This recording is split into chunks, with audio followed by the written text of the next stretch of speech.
мезанӣ дару ҳарумай. охир дару агар ба таҳқир тавҳим бизанӣ ҳарумай. ме ки дар спорт ки дару назанӣ даруд мезананд. Дар бокс дару намезанӣ. Yoki barda ino pul sarf kardن yoki ino tamosho kardن yo خیلی فرزند burada da همین کار همین درسته یا من درست چیکاره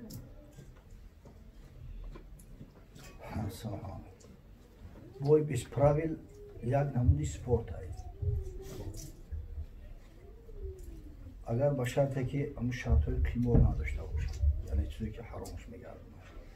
инам ҳами мисли боксу, мисли гӯштину, мисли шамшерзанӣ чӣ мегӯянд шунаво ана ҳастае ку чанд намудо ҳастае сабляш ҷудоае шашкаш ҷудоае фехтаванӣ ҳамин як намуди спорт аст.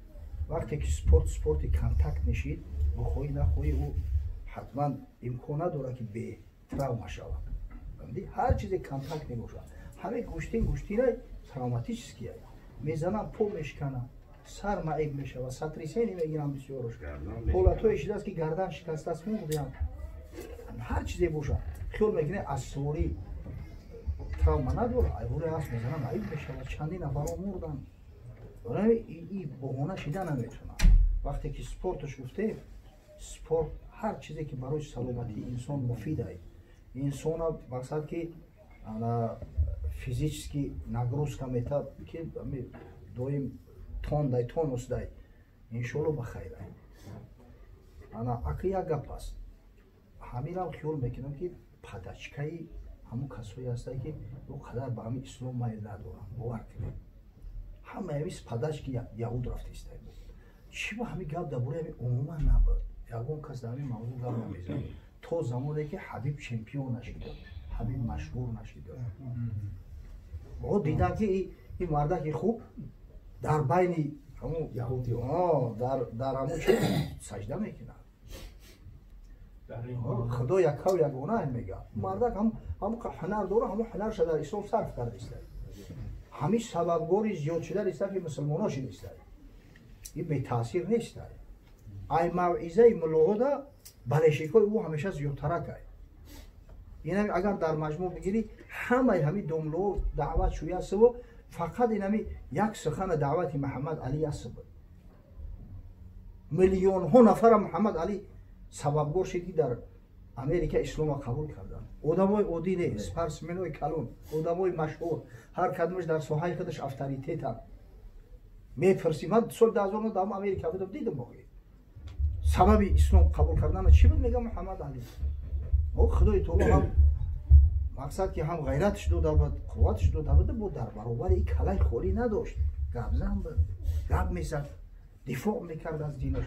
ҳамин ҳабибам ҳам хеле аст. як тупагалови нест. бисёри спортсменҳо мафкура надоранд. мардаки басавод аст. ҷавоб мегӯяд. ҷавоби журналистҳоро бо бидед чӣ хушбу гап мезананд. мардак мантиқӣ суҳбат мекунад. ҷони баъзиҳо тангӣ карда баъд ҳамиса қабза дест. дуруст нест. вале бо далилош намед. дару мезанӣ дару ҳарумай. охир дару агар ба таҳқир тавҳим бизанӣ ҳарумай. ме ки дар спорт ки дару назанӣ даруд мезананд. дар бокс дару намезанӣ. ҳамин дар замони пайғамбар саллаллоҳу алайҳи ва саллам дар Мадинаи Мунаввара кӯдаконро таълим медоданд, машқ мекарданд. таълимҳои ҳарбӣ буд. дар аввал чӯ медоданд. чӯ хати ҳамдигар ҳам қем мезаданд ки абаронаву самазашитаву атакаву ҳамин чизоро ёд чӯ медоданд. мезаданд, сароро мекафонданд, дастора мешикастанд. андак калонтар мешиданд, шамшер чӯ медоданд, шамшери бедам. бедамам ки боша оҳанияй ку вазбире чанд кило аст. ӯ бетравма мешавад. баъдан ки баъд вақте ки варзида мешиданд, устод мешиданд, баъд шамшер чӯ медоданд, бо шамшер хати машқ мекарданд. ин кору ҳамаш травматический. агар ба шарте ки ба шарти қимор набошад, ба шарти қимор набошад, аз тоати ибодат бозат надорад, иншоалло ҳеҷ мушкил надорад. ҳеҷ мушкил нест. бигзор машқ кунад. دنبال هم باید همین سما با خیرات باشه و خیلی بله تو که دیگه هم باید ایزار کشور بگردیم بله نه های خیلی انا همین ناموس هم در کار دارم یک جوان مردی و غیرت ناموس هم در کار همین در جنگ احد حضرت صلی الله علیه و سلم شمشیرش کشید گفت کی همین شمشیر خریداری میکنه از من یک چند نفر اینجا شوخیستم یک شخصی بود با نام سیماک ابن خرشه کلیچکش تخلصش ابودجانه ای به همین تخلص مشهور ای گفت که بخوش چیه حضرت گفت بخوش هم میگی در سر روی دشمن تو کجلاشیدنش هم میزنیش تو شکستنش هم میزنیش نه روشن گفت من میگم همین گرفت شمشیر بعد یا لطهش سرخه گرفت در سرش یک پویسکه سرخه بست همین خیلی حریف بوری بعد در همین بین میدان آنها تری اشتنم کده رفت کتاکی کده با حضرت هم تنگه کده گو همین حرکت های همین کو حرکت های هستن که خداوند همین خیلی حرکت دوست نمیداره ای بنده اینقدر فخر کتگی مگر در همین موضع نگی در همین موضع خدا دوستش میداره این مرده که یوخی سبحان الله همین این چیزا باید ما مانع نشویم همین هر چیزی که سبب اولیای کلمت الله خوبه ایشون اولش کن نداره همین ها یه نمود سپورت رو فرقش چیزی هست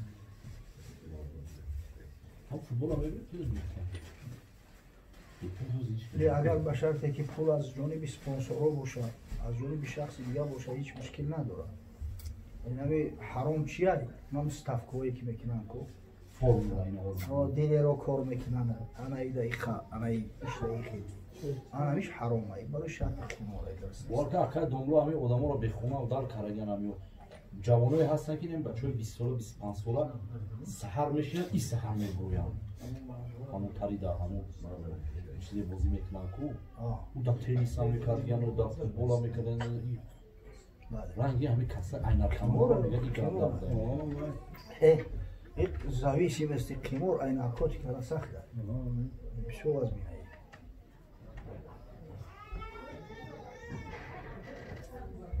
اکر دنبلوی برادر میگه که همین نماز جنازه را میگه که شروعش به الحمد میگه میگه نماز همه نماز به الحمد سر میگه چون میگه وای نمازی شده شما بس سفان کنه روایت الحمد اومدگیه اما در مذهب ما علما میگن که فاتحه که میخونن و همچه دعا میخونن همین فاتحه دعا هم هست صد تا دعا بهترین دعا ہے بله همچه دعاش میخونن بله این یک کاری که اصلا بگیریم همین صلات در زبان عربی با معنای نماز میآید و با معنای دعا و درود صلات الصلاة و السلام علیک یا رسول الله این همین کلمه صلات است اینجا نماز نیست ای کو یک قصه هست تاریخاً شدگی است همین زمان مأمون رشید میگه یک تاجر برش غورت میکنه عرض شکایت پیش قاضی میره زوری قاضی نمیرسه پیش وزیر میره نمیشود من میگم هم فقط هم خلیفه میتونه به دادت برسه پیش هم کلون بره میره راهش نمیتن همین قیقی سعی میکنه نمیشود بعد همین بیلی بزرگ میوید و با چند کلمه میگه از جمله یکیش هم بیاید میگه که انا اصلی بغیر وضو من به طهارت نماز میخونم من زده و کوفته میگیرن میورن که این خونه سوخته کافر شید کسی که به طهارت نماز درست بدونه اونجا گپای زیاد های میگه شهادت میتونم با چیزی که ندیدمش چیزی را که ندیده شهادت بتونی چه خیله و نزد مأمون رشید میورنش میگه بدبخت اگر همین گپا در تعویل نداشته باشه قتلت میکنیم تو کافر شدی گفت تعویل دارم گپ زن گفت که مول مغورت کردن یک کس در فکرم نیست گفت اگر به شرطی که تعویلو تبگوی هم جانت خلاص میشه و هم مول تبر میگرد رو میتوبد نکی نگفتی میکشیم با همین اصلی به غیر وضو میگه که من صلوات میفرستم بر محمد صلی الله علیه و سلم به طهارت اوگی اصلی فقط نماز نیست صلوات هم میفرستم شهادت میتونم که مقصد روز قیامت آمدنی در صورتی که ندیدمش بودم زیرک بدست مقصد به همین کور شبود کردم حیلم نیرم یعنی که صلات فقط نماز نیست صلات دعا و درود هم هست همه جنازه دعا و درود و آخران حقی معی در زمه زنده ها همون دعا و درود همه کرده دیده که ҷаноза намози мутлақа нест. ай намозҳои дигар фарқ дорад. ина дар намоз агар ба шарти шахси дохили намоз бошад биханда ҳеҷ шаку шубҳае нест. намозаш ку ботил мешавад, таҳораташ фосид мешавад ва барои таҳораташ айсари нав мешавад. Лекин ҳамин ягон ҷоҳил агар дар намози ҷаноза биханда, намоз айсари нав иқтидом мекунад, лекин таҳораташ фосид намешавад. он барои ки ин на рукӯъ дорад, на саҷда дорад, ин намози мутлақа ҳисоб намехӯрад. барои ҳамин ҳамун фотиҳаерам ки мехонанд ҳамчи сура намехонанд. қироат дар мақсад дар ҷаноза нест, уро ҳамчи дуо мехонанд. ҳамун дуоро ина дар мазҳаби мо ҳамун субҳонакаллоҳума гирифтанд. дар мазҳаби имом шофиӣ фотиҳа хатм сараш اول سماع خیلی شود سوره فاتحه اول سماع бале бале бале. ҳазрат бахшиша савол мегӯям. ҳамин имрӯз ина картҳо омадагиян. мо сумо монад ҳам картҳо мегузорем, ё ки дар телефонҳо мегузаронем, перевод мекунем, ё ки дар банкҳо мемонем. ба хотире ки ҷамъ шаванд ё ки бестанд, гум нашаванд. ва прасен намемонем дар банкҳо, мо дар банк ҷамъшон мекунем. ё ки дар чиқадар телефону карта гуфтам ман диҷа дуруст меша у банк мегира пули моро прасен мекунад, то мегира 6 моҳ я сол онҷа мемонад. акун масъалаи банкира беҳтараш дар шоҳбаи фатво савол кунед. ана лекин ин масъалаи картҳои телефону дигар мақсад перевод кардани пул дар карта, ай карта дар пул бира дар назар доред. Я проценте мегира